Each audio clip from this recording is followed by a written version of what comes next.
The required equipment for a traditional surgical cricothyrotomy includes an 11-blade scalpel, a tracheal hook, a trousseau dilator, and a tracheostomy tube or cuffed 6.0 endotracheal tube.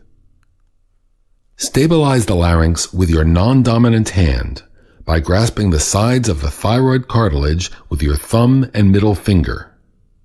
Use your index finger to palpate the depression over the cricothyroid membrane.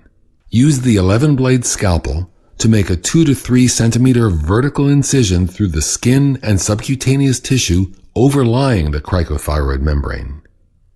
Use the index finger of your non-dominant hand to palpate the membrane through the incision.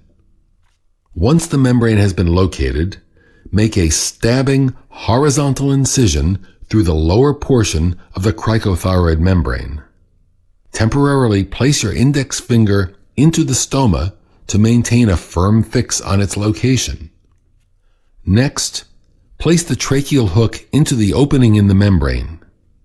Rotate the hook cephalad and pull it gently toward the ceiling to snare the inferior aspect of the thyroid cartilage. While holding the hook with your non-dominant hand, use your dominant hand to place the trousseau dilator into the trachea. Spread the blades open to dilate the opening in a vertical direction. You are now ready to insert the airway into the trachea. If an assistant is available, he or she should insert the airway while you maintain control of the tracheal hook and the dilator.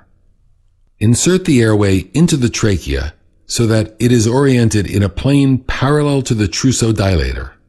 Then, rotate the dilator and the airway together 90 degrees while advancing the tube further into the trachea. Advance the airway catheter completely so that the flange of the device rests against the patient's neck. Once the tube has been fully inserted, you can remove the tracheal hook and the obturator from the airway catheter. Finally, inflate the cuff with air and begin to ventilate the patient with a bag valve mask.